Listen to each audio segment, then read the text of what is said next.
Trading বার্তায় আপনাদের সকলকে স্বাগত জানিয়ে আজকের ভিডিও শুরু করব। আমরা বেশ কিছুদিন ধরে দেখছি যে মার্কেট একটা রেঞ্জের মধ্যেই ঘোরাফেরা করছে, মোটামুটি 100-200 পয়েন্টের মধ্যেই একটা রেঞ্জ বানিয়ে নিফটি ঘোরাফেরা করছে। আর এইরকম সিচুয়েশনে অপশন সেলিং কিন্তু সব থেকে বেস্ট হবে, এবং যদি অপশন সেলিং এর মধ্যে এই রেঞ্জ বাউন্ড মার্কেটের জন্য একটা সেফেস্ট স্ট্র্যাটেজি যদি আপনাদেরকে আমি বলি, সেটা হচ্ছে আয়রন ফ্লাই বা আয়রন বাটারফ্লাই স্ট্র্যাটেজি। আশা করছি আপনারা সকলেই এর নাম শুনেছেন, কারণ এটা এমন নয় যে নতুন কোনো স্ট্র্যাটেজি, এটা একটা খুবই কমন স্ট্র্যাটেজি এবং বেশ ভালো প্রফিটেবল একটা স্ট্র্যাটেজি, এবং বলতে পারেন এটা অলমোস্ট সমস্ত রকম ব্রোকারের প্ল্যাটফর্মে প্রিবিল্ড বানানোই আপনি পেয়ে যাবেন। যেমন এখানেও দেখছেন যে বেশ কিছু প্রিবিল্ড অলরেডি বানানো আছে, তো এর মধ্যেই কিন্তু এই আয়রন ফ্লাই বা আয়রন বাটারফ্লাই স্ট্র্যাটেজি প্রিবিল্ড আপনার বানানোই থাকবে। তবে শুধুমাত্র সেই বানানো স্ট্র্যাটেজি শিখলেই যে আমাদের পুরো কাজ হয়ে যাবে সেটা নয়, আমাদেরকে তার অ্যাডভান্স লেভেলে যেতে হবে, এবং সেই অ্যাডভান্স লেভেলে যাওয়ার সঙ্গে সঙ্গে কিছু কনফিউশনও তৈরি হবে। যেমন ধরুন, সেটা আমরা কি উইকলি বেসিসে স্ট্র্যাটেজিটা ইউজ করব, বা উইকলি এক্সপায়ারি ইউজ করব, নাকি মান্থলি এক্সপায়ারি ইউজ করব, এরকম ধরনের অনেক কনফিউশন আমাদের তৈরি হয়। বা কিভাবে অ্যাডজাস্টমেন্ট করব যখন আমাদের লস দেখা, সেই সমস্ত নিয়ে আজকে ডিসকাস করব। তো চলুন শুরু করি। আর শুরুতেই বলবো যে আপনারা যে কোনো প্ল্যাটফর্ম ইউজ করতে পারেন। আমি সেন্সিবল ইউজ করছি, আর দেখতেই পাচ্ছেন এখানে অলরেডি বিভিন্ন রকম প্রিবিল্ড স্ট্র্যাটেজি অলরেডি বানানোই আছে, তো আপনাদের প্ল্যাটফর্মে অলরেডি পেয়ে যাবেন। যদি খুব বেশি বিগিনার হন, তাহলে এই যে অলরেডি বানানো আছে সেগুলো সম্পর্কে আগে ক্লিক করে করে ভালো করে দেখবেন, বা খাতা পেন নিয়ে বসে ভালো করে ব্যাপারগুলো বুঝে নেবেন। তবে আজকের ভিডিওটা যেহেতু আমি অপশন সেলিং এর সিরিজটা সবে মাত্র শুরু করেছি, এর আগে মাত্র একটা ভিডিও আমি করেছিলাম যে কিভাবে আমরা হেজিং করে খুবই কম পয়সা দিয়ে অপশন সেলিং করতে পারবো। তো সেই ভিডিওটা না দেখে থাকলে অবশ্যই দেখে নেবেন। সেটাতে মাত্র 50,000 মতো ক্যাপিটাল ইউজ করে অপশন সেলিং আমরা করতে পারছি। তো সেটা না দেখে থাকলে অবশ্যই দেখবেন। আর এই আয়রন ফ্লাই বা আয়রন বাটারফ্লাই এই যে স্ট্র্যাটেজিটা, এটা সব থেকে বেস্ট কাজ করে, বা আমাদের তখনই এই স্ট্র্যাটেজিটা ইউজ করা উচিত যখন মার্কেট একটা রেঞ্জের মধ্যে থাকবে। বিশেষ করে এখন আপনি দেখবেন যে নিফটি অলমোস্ট ডেইলি একই লেভেলের কাছেই ঘোরাফেরা করছে, 100-200 পয়েন্টের মধ্যে। তো এটার জন্য বেস্ট হচ্ছে এই আয়রন ফ্লাই। আর এখানে যেমন দেখতেই পাচ্ছেন, যখন মার্কেট বুলিশ হবে তখন এই সমস্ত স্ট্র্যাটেজিগুলো আমরা ইউজ করতে পারি, যখন বেয়ারিশ হবে তখন এই সমস্ত স্ট্র্যাটেজিগুলো ইউজ করতে পারি, আর যখন নিউট্রাল মানে কোনো ওয়ান সাইডেড মুভমেন্ট না দিয়ে একটা রেঞ্জের মধ্যে মার্কেট ঘোরাফেরা করবে, তখন আমরা এই সমস্ত স্ট্র্যাটেজিগুলো ইউজ করতে পারি। তো প্রথমেই আছে শর্ট স্ট্র্যাডেল, এবং তারপরে আছে এই আয়রন বাটারফ্লাই। এটা নিয়েই আজকে আমরা ডিটেলসে আলোচনা করব। আর এই আয়রন ফ্লাই স্ট্র্যাটেজিটা কিন্তু এই স্ট্র্যাডেলের স্ট্র্যাটেজির মতোই সেম, বাট এই শর্ট স্ট্র্যাডেলে কি হয় যে শুধুমাত্র কারেন্ট মার্কেট প্রাইস মানে এটিএম এর কল এবং পুট এই দুটো একসঙ্গে সেল করতে হয়, আর এটাকে বলে শর্ট স্ট্র্যাডেল। আর এই শর্ট স্ট্র্যাডেলকেই যখন আমরা বোথ সাইডের কল এবং পুট যখন বাই করে হেজিং করব, তখনই কিন্তু সেটা আমাদের আয়রন ফ্লাই তৈরি হয়ে যাবে, যেমনটা এখানে হচ্ছে। তাহলে এই আয়রন ফ্লাই আমরা কি ইউজ করছি? কারেন্ট মার্কেট প্রাইসের কল এবং পুট আমরা সেল করছি, যেমন এই দুটো করা হয়েছে। এখন কারেন্ট মার্কেট চলছে 24,800 সামথিং, তো এই 24,800 কল এবং পুট এই দুটোকে সেল করা হয়েছে, এবং তার হেজিং এর জন্য কল এবং পুট বাই করা হয়েছে। তবেই কিন্তু এই আয়রন ফ্লাই তৈরি হয়েছে। ডিজাইনটা এইরকম দেখাবে, ঠিক আছে? তাহলে কি আমরা যে কোনো দিন যে কোনো টাইমে আমরা আয়রন ফ্লাই বানিয়ে সেল করে দেব? ঠিক সেটা নয়। আমাদের কিন্তু এই সম্পর্কে বেশ কিছু কনফিউশন হতে পারে। যেমন আমরা কি উইকলি এক্সপায়ারি ইউজ করব, আমরা কি কারেন্ট এক্সপায়ারি ইউজ করব, আমরা কি মান্থলি এক্সপায়ারি ইউজ করব, কখন সেল করব, কটার সময় সেল করব, কোন স্ট্রাইক প্রাইস সেল করব, কিভাবে অ্যাডজাস্ট করব, চলুন দেখে নিই। শুরুতেই বলবো, যদি আপনি মান্থলি এক্সপায়ারি ইউজ করে বেশ কিছুদিন হোল্ড করে ভালো একটা প্রফিট করতে চান, সেটাই আমার মনে হয় বেস্ট হবে। বাট যদি আপনারা চান যে প্রত্যেক সপ্তাহে আপনারা উইকলি এক্সপায়ারিতে এই আয়রন ফ্লাই বানিয়ে এর সাহায্যে প্রত্যেক সপ্তাহে আপনারা যদি প্রফিট করতে চান, সেটাও করতে পারবেন। তো উইকলি এবং মান্থলি এই দুটো সম্পর্কেই বলবো। তবে তার আগে সবাইকে রিকোয়েস্ট করব, প্রথমেই আপনারা রিয়েল মানিতে না করে পেপার ট্রেডিং করে আপনারা জিনিসটাকে আগে বুঝবেন, টেস্ট করবেন, তারপরে রিয়েল মানিতে 1 লট দিয়ে ইউজ করবেন। আর ক্যাপিটালের কথা বলতে গেলে মোটামুটি 1 লাখ টাকা আপনার এই আয়রন ফ্লাই সেল করতে ক্যাপিটাল তো লাগবেই। তবে যদি আপনার অ্যাডজাস্টমেন্ট দরকার হয়, সেই ক্ষেত্রে কিন্তু আপনাকে আরো বেশি ক্যাপিটাল আপনাকে রাখতে হবে। তো মোটামুটি 2 লাখ টাকা ক্যাপিটাল যদি আপনার হয়, তবে আপনি ঠিকঠাক ভাবে 1 লট দিয়ে এই আয়রন ফ্লাই বানিয়ে বেশ ভালো প্রফিট কামাতে পারবেন। আচ্ছা, এবার চলুন আমরা উইকলি যদি এই আয়রন ফ্লাই বানিয়ে প্রত্যেক সপ্তাহে আমরা এই আয়রন ফ্লাই ইউজ করে প্রফিট করতে চাই, তাহলে কি করব সেটা নিয়ে আলোচনা করি। তারপরে মান্থলি এক্সপায়ারি ইউজ করে কিভাবে অ্যাডজাস্টমেন্ট করব সেটা নিয়েও আলোচনা করব। কারণ উইকলি এক্সপায়ারিতে যদি আমরা এই আয়রন ফ্লাই বানিয়ে ট্রেড করি, তাহলে আমার মনে হয় না অ্যাডজাস্টমেন্ট করা ঠিক হবে। আমরা যদি মান্থলি এক্সপায়ারি ইউজ করে বেশ কিছু দিনের একটা ট্রেড করি, তখন আমরা চাইলে অ্যাডজাস্টমেন্ট করতে পারি। বাট উইকলির জন্য আমি পার্সোনালি প্রেফার করব না যে অ্যাডজাস্টমেন্ট করা। তো চলুন প্রথমে উইকলি এক্সপায়ারি ইউজ করে আমরা কিভাবে এই আয়রন ফ্লাই ইউজ করব।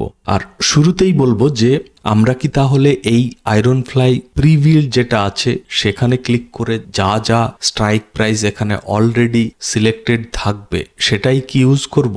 যদি আপনার এই আয়রন ফ্লাই বানাতে কনফিউশন থাকে বা একটু আপনার মনের মধ্যে ভয় থেকে থাকে, তাহলে আমি বলবো যে আপনি এখানে ক্লিক করে যেমন স্ট্রাইক প্রাইস এখানে থাকবে সেটাই আপনি সেল করে করতে পারেন, তাতে কোনো অসুবিধার কিছু নেই। বাট যদি আপনি নিজে থেকে আয়রন ফ্লাই তৈরি করতে চান, সেই ক্ষেত্রে আপনি কিভাবে করবেন চলুন দেখে নিই। আমি চেষ্টা করব খুবই সহজভাবে বা খুবই ইজি কনসেপ্ট ইউজ করে আমরা কিভাবে এই আয়রন ফ্লাই বানাবো। তো শুরুতেই বলেছিলাম যে কারেন্ট মার্কেট প্রাইস যেটা চলবে, এখন আমাদের কারেন্ট মার্কেট প্রাইস চলছে 24,800। তো 24,800 কল এবং পুট আমরা সেল করব, মানে এটিএম যেটাই থাকবে সেই এটিএমটাকে আমরা তার কল এবং পুট দুটোই সেল করব। তো এটা হচ্ছে 24,800, এর পুট এবং কল দুটোকে সেল করলাম। তাহলে এটা হয়ে গেল একটা স্ট্র্যাডেলের মতো, দেখতেই পাচ্ছেন। এখন প্রশ্ন হচ্ছে যে আমাদের নিফটির এক্সপায়ারি হচ্ছে বৃহস্পতিবার, মানে থার্সডে। তাহলে আমরা যদি উইকলি এক্সপায়ারি ইউজ করি, তাহলে কবে আমরা এই আয়রন ফ্লাইটা তৈরি করব?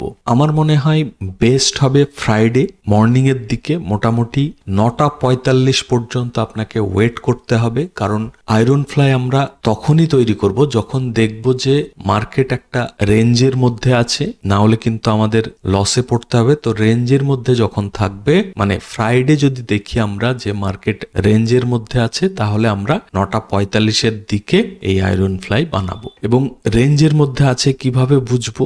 আমরা ওয়াই ডেটা দেখতে পারি যে কোথায় কোথায় ওয়াই বিল্ড আপ বেশি রয়েছে। যদি একটা রেঞ্জের মধ্যে সেটা দেখতে পাওয়া যায় তাহলে করতে পারি, বা প্রিভিয়াস ডেতে যদি মার্কেট মোটামুটি একটা রেঞ্জে থাকে এবং এই এটিএম প্রাইস যদি প্রিভিয়াস ডে থেকে কম থাকে, মানে দুটোরই সিই এবং পিই যদি মোটামুটি এই প্রিভিয়াস ডের যে এই স্ট্রাইক প্রাইসের সিই এবং পিই যে হাই বানিয়েছিল বা সুইং বানিয়েছিল তার থেকে যদি লো থাকে দুটো প্রাইসই, তাহলে আমরা স্ট্র্যাটেজি বানাতে পারি। এটা কেন বললাম? কারণ আমাদের যদি মার্কেট রেঞ্জের মধ্যে থাকে বা একটা সাইডওয়েজ টাইপের মার্কেট হয়, তাহলে কি হবে? প্রিমিয়াম ডিকে হবে এবং ডিকে হয়ে এর যে প্রিভিয়াস ডেতে এই স্ট্রাইক প্রাইসের হাই ছিল তার থেকে কিন্তু প্রিমিয়াম কমে যাবে। সেই জন্য বললাম যে প্রিভিয়াস ডের যে হাই ছিল এই স্ট্রাইক প্রাইসের, সেই হাইয়ের লেভেল থেকে যদি দুটোর কম থাকে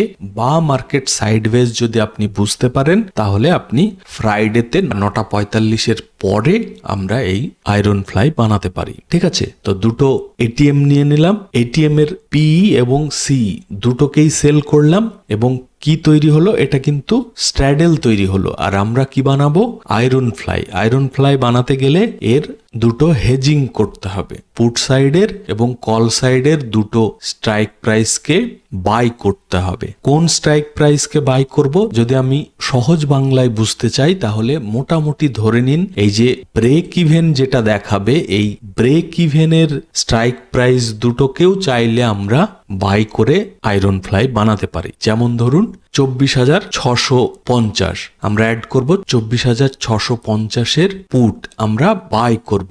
আর একটা কি করব, 24,950 ছিল, তাই 24,950 কল আমরা বাই করব, আমরা ওটিএম বাই করব। ঠিক আছে, করলাম। এবার দেখতে পাচ্ছেন এই গ্রাফে যে একদম পারফেক্ট একটা আয়রন ফ্লাই তৈরি হয়ে গেছে। এবার আমরা চাইলে একটু অ্যাডজাস্ট করে দিতে পারি। আর একটা পয়েন্ট তো এখানে বললাম যে হেজিং করার কোন স্ট্রাইক প্রাইসটা চুজ করবেন, কি বললাম যে এই ব্রেক ইভেন থেকে যে ব্রেক ইভেনটা দেখাবে সেটা আপনারা চুজ করতে পারেন। আর একটা থিওরি আপনি ইউজ করতে পারেন, সেটা হচ্ছে যে আমরা প্রথমে কি করছি, এটিএম এর কল এবং পুট সেল করছি, সেটার ডেল্টা হচ্ছে 0.5 মোটামুটি ভাবে। আর আমরা হেজিং করব 0.2 বা 0.2 এর কাছাকাছি যে স্ট্রাইক প্রাইস গুলো পাবো, সেই 0.2 এর আশেপাশে যে স্ট্রাইক প্রাইসটা সেটাও আমরা অ্যাড করতে পারি। তো এই ব্রেক ইভেন বা 0.2 মোটামুটি একই টাইপেরই হবে। তো সেই স্ট্রাইক প্রাইস গুলো আমরা হেজিং করে এই বাটারফ্লাই বানাতে পারি। এবার বাই ডিফল্টে যেটা ছিল সেটা ছিল মোটামুটি, এখানে আমার যতটা মনে পড়ছে মোটামুটি এখানে 25,000 ছিল আর এখানে 24,650 ছিল। তো একটুখানি ডিফারেন্স হলেও আমাদের কিন্তু কোনো অসুবিধা নেই। চাইলে আমরা এটা 600ও করতে পারি বা এটাকে 25,000ও করতে পারি, যেটা বাই ডিফল্ট ছিল সেটাও আমরা করতে পারি। বা আমি চাইলে 25,050ও নিতে পারি, এখানে 24,550ও নিতে পারি। ঠিক আছে, তো মোটামুটি মেন লজিক হচ্ছে ব্রেক ইভেনে যেটা থাকবে বা 0.2 এর ডেল্টার আমরা স্ট্রাইক প্রাইস দিয়ে হেজিং করতে পারি। তো এই বাটারফ্লাইটা আমরা কবে তাহলে বানাবো, আমরা ফ্রাইডে যে প্রথম কারেন্ট এক্সপায়ারিটা থাকবে সেটা আমরা ইউজ করতে পারি। তবে কখন আমরা এই আয়রন বাটারফ্লাই ইউজ করব না, যখন দেখবো যে ওয়ান সাইডেড ট্রেন্ডিং মার্কেট খুব ভালো মুভমেন্ট দিয়ে বেরিয়ে যাচ্ছে, তখন আমরা কিন্তু এটা অ্যাভয়েড করব। আমরা শুধুমাত্র তখনই করব যখন একটা রেঞ্জের মধ্যেই মার্কেট ঘোরাফেরা করবে। আর উইকলি যদি আমরা এক্সপায়ারি ইউজ করে প্রত্যেক সপ্তাহে ইনকামের জন্য করি, তখন সেটাতে আমার মনে হয় না অ্যাডজাস্টমেন্ট করাটা ঠিক হবে। আপনারা কি করবেন, আপনারা যেটা করবেন, যখনই এই যে লেগটা আপনার ক্রস করে মানে কোনো ওয়ান সাইডেডে মুভমেন্ট দিয়ে দেবে এবং আপনার লস দেখাতে শুরু করে দেবে বা কিছুটা লস দেখিয়ে দেবে, তখন আপনি কিন্তু এক্সিট করে দেবেন। পুরোপুরি বাটারফ্লাই এক্সিট করে কোনো পজিশন রাখার দরকার নেই যদি আপনি এই আয়রন ফ্লাই ইউজ করে থাকেন। কিন্তু যখন দেখলেন যে এক্সিট করে দিলেন, দেওয়ার পরে আধা ঘন্টা 1 ঘন্টা পরে মার্কেট আবার স্টেবল হলো এবং আপনার যে লেভেলে আপনি অলরেডি এই আয়রন ফ্লাই বানিয়েছিলেন স্টেবল হয়, তাহলে আপনি চাইলে আবার নতুন করে আবারও এই আয়রন ফ্লাই বানাতে পারেন। এবার যদি এটা সহজভাবে বা কোনো একটা ক্লু বেসিসে আপনাকে বলি, তাহলে বলবো যে যখন আপনি ক্রিয়েট করেছিলেন, মানে আপনার যে এই এটিএম প্রাইস দুটো আপনি যততে থাকা অবস্থায় সেল করেছিলেন, সেইখানে যদি আবার আসে, মানে এই 24,800তেই আসে বা এর আশেপাশে থাকে এবং সেখানে মার্কেট স্টেবল থাকে, তাহলেই কিন্তু আপনি আবার নতুন করে আয়রন ফ্লাই বানিয়ে আপনি আবার নতুন পজিশন ক্রিয়েট করতে পারেন এবং সেই এক্সপায়ারি ক্রিয়েট করে আপনি হোল্ড করবেন কতক্ষণ পর্যন্ত, যতক্ষণ না আপনার ভালো প্রফিট হয়ে যাবে বা এক্সপায়ারির দিন আপনি এক্সিট করতে পারেন। ঠিক আছে, এবার ধরুন আপনি বেশ কিছু দিনের জন্য আপনি আয়রন ফ্লাই বানাতে চাইছেন, মানে মান্থলি আপনি এক্সপায়ারি ইউজ করে আপনি 1 মাসের জন্যও হোল্ড করতে হলে আপনি রাজি। সেই অবস্থায় আপনি কি করবেন? ধরে নিলাম এইরকম ভাবেই আপনি বানালেন, এই একই রুলস, কারণ এটাই আপনাকে বানাতে হবে। এটিএম প্রাইস নিয়ে আপনাকে এটিএম এর পি এবং সি দুটোকে সেল করতে হবে, কারণ আয়রন ফ্লাই মানে এই রকমই আপনার বানাতে হবে আর ডিজাইনটা এইরকমই আসবে। এমন নয় যে উইকলি একরকম দেখতে হবে, আপনার মান্থলি গ্রাফ আলাদা দেখতে হবে সেই রকম কিন্তু নয়, সেম জিনিসই হবে, শুধুমাত্র আপনার এই এক্সপায়ারিটা আপনার চেঞ্জ হয়ে যাবে। যখন আপনি বেশি দিনের জন্য করবেন, এখানে মান্থলি যে এক্সপায়ারিটা আছে সেই এক্সপায়ারিটা সিলেক্ট করবেন। প্রত্যেকটার লট সাইজ কিন্তু সেম থাক, ঠিক আছে। এবার আসি মান্থলি এক্সপায়ারি যখন আপনি সিলেক্ট করছেন তখন আপনার যে প্রফিট লসের ব্যাপারটা থাকবে বা পিএনএলটা আপনার থাকবে, কখনো কখনো আপনার মাইনাস দেখাতে থাকবে। তো এবার আসি আপনার অ্যাডজাস্টমেন্ট কিভাবে আপনি করবেন। একদম সিম্পল ভাবে বলবো, কোনো ক্রিটিক্যাল কিছু নয়। যদি আপনার মান্থলি এক্সপায়ারি ইউজ করে বেশ ভালো প্রফিট হয়ে যাচ্ছে বা আপনি আপনার প্রফিটে খুশি, মোটামুটি 3 থেকে 5% আপনার ইজিলি যদি হয়ে যায়, তাহলে আমার মনে হয় প্রফিট বুক করে নেওয়াই ভালো। এবার যদি আপনার মনে হয় আরো অপরচুনিটি আছে, মার্কেট আরো সাইডওয়েজ হতে পারে, সেরকম কোনো নিউজ নেই, মার্কেটে মুভমেন্ট নেই, তাহলে আপনি আরো বেশি প্রফিটের এক্সপেক্ট করতে পারেন। আর যদি আপনার লস দেখাতে শুরু করে, কখন আপনি অ্যাডজাস্টমেন্ট করবেন? যখনই এই পজিশনে আমাদের ঢুকবে বা লস দেখাতে শুরু করবে, মানে এক সাইডে মুভমেন্ট দেবে এবং লসে ঢুকবে, যখনই এই ব্রেক ইভেন পার করবে তখন আমরা অ্যাডজাস্টমেন্ট করব। কিভাবে অ্যাডজাস্টমেন্ট করব? একদম সিম্পল ওয়ে। ধরুন মার্কেট ফল করতে শুরু করলো, তাহলে আমরা কি করব? আমরা কল সেল করব, ঠিক আছে। আমরা কিন্তু কোনো বাই করব না। আমরা মার্কেট আপ মুভেই বেরিয়ে যাক বা ডাউন সাইডে ফল করতে শুরু করুক, আমরা কিন্তু কোনো অপশন বাইং আর করব না। আমরা এর সঙ্গে আরো একটা সি হোক পি হোক আমরা সেল করব, ঠিক আছে। কোনো বাই করব না। যে সাইডে আমাদের লস দেখাতে থাকবে সেটার উপর বেস করে আমরা অপশন সেলিং এর আর একটা লেগ অ্যাড করব। যেমন ধরুন মার্কেট যদি ফল করে, তাহলে আমরা কি করব? এই সি কে সেল করব। আবার যদি মার্কেট আপ মুভ করে দেয় এবং আপনার লস দেখাতে শুরু করে, তখন আমরা কি করব? পি সেল করব, ঠিক আছে। এই সিম্পল অ্যাডজাস্টমেন্ট করেই কিন্তু আপনি লসটাকে প্রফিটে কনভার্ট করতে পারবেন। তাহলে আরো একবার বলে দিই, যখন মার্কেট ফল করবে আমরা কল সেল করব। আবার যখন মার্কেট হিউজ আপ মুভ দিতে শুরু করবে এবং আপনার এই ব্রেক ইভেন থেকে বেরিয়ে যাবে, তখন আমরা কি করব? একটা পুট সেল করব, ঠিক আছে। আর কখন করব?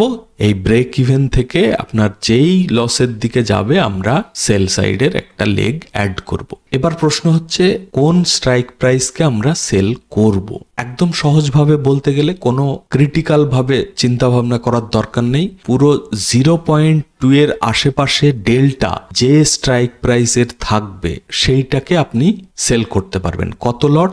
যত লট আপনি অপশন সেল অলরেডি করেছেন সেম লট সাইজ আপনাকে কিন্তু এই 0.2 এর যে ডেল্টা সেই স্ট্রাইক প্রাইসের সেল করতে হবে। পুরো ক্লিয়ার আশা করছি। এখন অনেকের মনে প্রশ্ন হতে পারে, ধরুন মার্কেট ফল করছিল বাট হঠাৎ করে আবার আপ মুভ শুরু হলো, তখন কি করবেন? যখন আপনার এই ব্রেক ইভেনের মধ্যে মার্কেট আবার চলে আসবে, তখন আমরা যে এক্সট্রা লেগটা আমরা সেল করেছিলাম শুধুমাত্র সেটাকে এক্সিট করে দেব এবং আগে যেমন ছিল অ্যাজ ইট ইজ সেই রকম ভাবে আবার রেখে দেব। এবং যদি মার্কেট সেখানে স্টেবল হয় তাহলে আবার আমার কিন্তু খুব ভালো প্রফিট দেখিয়ে দেবে। এবং এটাকেও আমরা মান্থলি এক্সপায়ারি যেহেতু করেছি, মান্থলি এক্সপায়ারি পর্যন্ত আমরা হোল্ড করতে পারি। যদি তার আগে ভালো প্রফিট হয়ে যায় তাহলে আমরা এক্সিট করে দেব। আর প্লিজ ভিডিওটাকে লাইক করবেন, আর চ্যানেল যদি এখনো সাবস্ক্রাইব করে না থাকেন তাহলে অবশ্যই সাবস্ক্রাইব করে নেবেন। আর এখানে এই ম্যাক্স প্রফিট ম্যাক্স লস দেখে ঘাবড়ে যাবেন না, কারণ আপনাদেরকে বোঝানোর জন্য আমি কিন্তু এই অপশন বাইং এর লেগ দুটোকে অ্যাডজাস্টমেন্ট করে করে প্লাস মাইনাস করে আপনাদেরকে দেখিয়েছিলাম। সেই কারণে এখানে ম্যাক্স প্রফিট আর ম্যাক্স লস একই টাইপের দেখাচ্ছে। বাট আমি যখন প্রথমে অ্যাড করেছিলাম এই ব্রেক ইভেন দেখিয়ে, তখন কিন্তু এটা আলাদা ছিল এবং তখন ঠিকঠাক একটা প্রফিট দেখাচ্ছিল। তো আপনারাও এই আয়রন ফ্লাই বানিয়ে এই ম্যাক্স প্রফিট ম্যাক্স লস কত দেখাচ্ছে সেটার উপরেও একবার নজর রাখবেন। এবং যেমনটা বললাম সেটাকে আপনারা চাইলে উইকলি এবং চাইলে মান্থলিও আপনারা করতে পারেন। তো আশা করছি আপনাদের অনেক হেল্প হবে। আর সবসময় মাথায় রাখবেন এই আয়রন ফ্লাই কিন্তু মার্কেট যখন নিউট্রাল থাকবে, মানে একটা রেঞ্জের মধ্যে ঘোরাফেরা করবে, তখনই কিন্তু করবেন। আর অপশন সিরিজ আপনাদের কেমন লাগছে কমেন্টে অবশ্যই জানাবেন। এর আগের ভিডিওটা না দেখলে প্লেলিস্টে অপশন সেলিং বলে প্লেলিস্ট আছে, সেখানে গিয়ে দেখে নেবেন। আর এই সিরিজের নেক্সট ভিডিও অপশন সেলিং এর উপর কোন স্ট্র্যাটেজিতে দেখতে চাইছেন এবং কিভাবে সেই স্ট্র্যাটেজির অ্যাডজাস্টমেন্ট উইকলি এক্সপায়ারি নাকি মান্থলি এক্সপায়ারি নিয়ে করবেন, কোন স্ট্রাইক প্রাইস, কোন টাইমে, সমস্ত ডিটেলসে যদি দেখতে চান অবশ্যই কমেন্টে জানাবেন। আর হ্যাঁ, এখানে আরো একটা কথা বলবো যে আমরা যখন উইকলি সেল করব তখন কি করব, 9:45 পরে যখন মার্কেট স্টেবল হবে তখন আমরা এই আয়রন ফ্লাই বানাবো, বিশেষ করে ফ্রাইডের দিন। যদি দেখি যে ফ্রাইডেতে আমাদের মার্কেট অতটা স্টেবল হচ্ছে না, বেশ ভালো ভোলাটিলিটি আছে, তাহলে আমরা অ্যাভয়েড করব, চলে যাব মানডেতে। মানডে যদি দেখি যে হ্যাঁ মার্কেট রেঞ্জের মধ্যে আছে, তাহলে মানডে ক্রিয়েট করব। ঠিক আছে, তো আশা করছি আপনাদের অনেক কনফিউশন ক্লিয়ার হয়েছে। এই ভিডিওটা এখানে শেষ করব। আপনারা সকলে ভালো থাকবেন। Thank you, bye by.